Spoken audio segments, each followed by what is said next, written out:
Hey, good morning, everybody. Paul Brant's Clear to Close Brokers. I want to send some great information out to you about interest rates. So much going on, so many opinions, so many messages out there. So instead of me giving you a message, I wanted to share with you a clip from Anthony Casa, Barry Habib, from a little interview they did this morning. Now, Anthony Casa, he runs AIME. That's an online.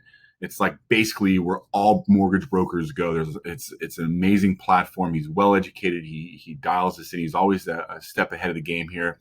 And he's interviewing Barry Habib this morning, who I've been following him for at least 10 to 15 years.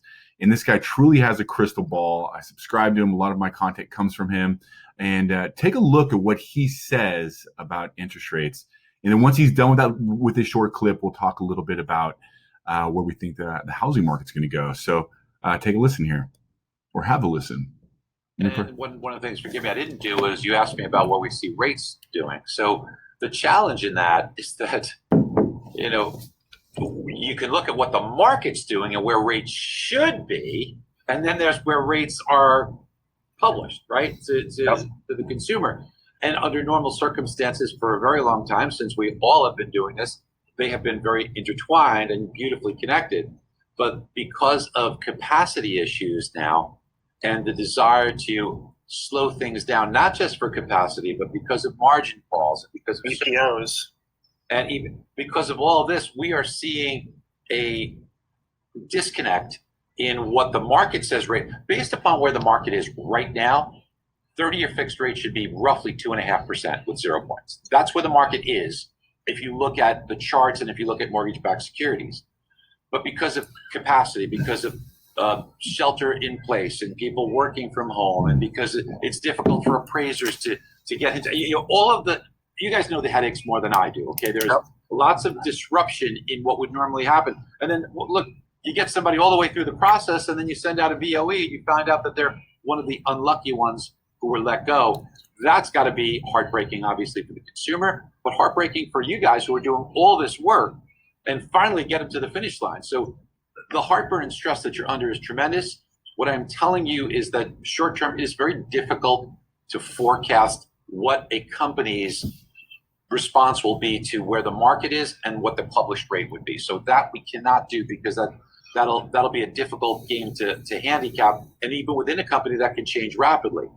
However, again, if we focus on the bridge on the other side of it, I mean, rates are going to be phenomenal. Yeah. Phenomenal. You will have So there you have it, right? Short term, we're not 100% sure. It's going to be dictated by the companies, their volume, EPOs, and all that great stuff. But long term, rates are going to be phenomenal. I love how he says that. Now let's talk about the housing market, right? So things went on sale, which really they shouldn't have. I think just people are in crisis mode, which makes sense, right? This is absolutely crazy. But kind of what Barry was saying about the bridge, right? Opening our minds to the other side of this bridge, to the other side of this crisis, we will definitely make our way out of this crisis. And here's what's going to happen once we do, and we will. There's still going to be more demand over supply. Rates are going to be incredibly low, and the economy is going to come back very strong. It may take, we don't know how long it's going to take, but it's going to come back very strong. Now, these are all metrics, recipes for a very strong housing appreciation market. So if you're going to buy, so my clients ask me if I should sell or buy. So if you're going to buy a house today and sell it in a month, I probably would not buy. But if you're going to buy a house today, keep it for 2, 3, 4 years, I think there's a lot of opportunity to gain some healthy appreciation, and especially at these super low rates. And I definitely think people should take advantage of this. So if you have any questions, you want to talk about EPOs, buybacks, or anything that Barry was talking about, give me a call. All right, you guys have a wonderful Monday, and let's go help some clients.